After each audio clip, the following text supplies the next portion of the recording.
धर्मदत्त ब्राह्मण ने 25वें अध्याय में कलह से कहा कि तीर्थ में दान व्रत आदि सत्कर्म करने से मनुष्य के सारे पाप नष्ट हो जाते हैं, परंतु तू तो प्रेत के शरीर में है, अतः उन कर्मों को करने की अधिकारिणी नहीं है। इसलिए मैंने जन्म से लेकर अब तक जो कार्तिक का व्रत किया है उसके पुण्य का आधा भाग मैं तुझे देता हूँ, तू उसी से सदगति को प्राप्त हो जा। इस प्रकार कहकर धर्मदत्त ने द्वादक्षर मंत्र का श्रवण कराते हुए तुलसी मिश्रित जल से जो ही उसका अभिषेक किया, त्यों ही वह प्रेत योनि से मुक्त हो गई। प्रज्वलित अग्नि शिखा के समान तेजस्वी और दिव्य रूप धारिणी देवी हुई और सौंदर्य में लक्ष्मी जी की समानता करने लगी। तदंतर उसने भूमि पर दंड की भांति गिरकर ब्राह्मण देवता को प्रणाम किया।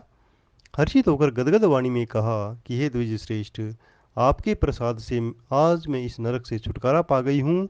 मैं तो पाप के समुद्र में डूब रही थी, आप मेरे लिए नौका के समान हुए। वह जब इस प्रकार ब्राह्मण से कह रही थी, तभी आकाश से एक दिव्य विमान उतरता हुआ दिखाई दिया। वह अत्यंत प्रकाशमान विष्णु रूपधारी पार्षदों से युक्त था।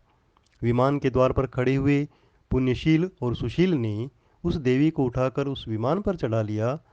तब धर्मदत्त ने बड़े आश्चर्य के साथ उस विमान को देखा और विष्णु रूपधारी पार्षदों को देखकर साष्टांग प्रणाम किया। पुण्यशील और सुशील ने प्रणाम करने वाले ब्राह्मण को उठाया और उसकी सराहना करते हुए कहा कि हे द्विजश्रेष्ठ, तुम्हें साधुवाद है, क्योंकि तुम सदैव भगवान विष्णु के भजन में तत्पर रहते हो, दीनों पर दया करते हो, सर्वज्ञ हो और भगवान विष्णु के व्रत का पालन करते हो। तुमने बचपन से लेकर अब तक जो कार्तिक व्रत का अनुष्ठान किया, उसके आधे भाग का दान देने से तुम्हें दूना पुण्य प्राप्त हुआ है और सैकड़ों जन्म के पाप नष्ट हो गए हैं। अब यह वैकुंठ धाम में ले जाई जा रही है। तुम भी इस जन्म के अंत में अपनी दोनों स्त्रियों के साथ भगवान विष्णु के वैकुंठ धाम में जाओगे और मुक्ति प्राप्त करोगे। धर्मदत्त, जिन्होंने तुम्हारे समान भक्तिपूर्वक भगवान विष्णु की आराधना की है, वे धन्य और कृतकृत्य हैं। इस संसार में उन्हीं का जन्म सफल है। भली भांति आराधना करने पर भगवान विष्णु देहधारी प्राणियों को क्या नहीं देते हैं। उन्होंने ही उत्तानपाद के पुत्र को पूर्व काल में ध्रुव पद पर स्थापित किया था। उनके नामों का स्मरण करने मात्र से समस्त जीव सदगति को प्राप्त होते हैं।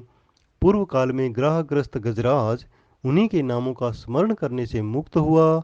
तुमने जन्म से लेकर भगवान विष्णु को संतुष्ट करने वाले कार्तिक व्रत का अनुष्ठान किया है, उससे बढ़कर ना कोई यज्ञ है, न दान है, ना तीर्थ है।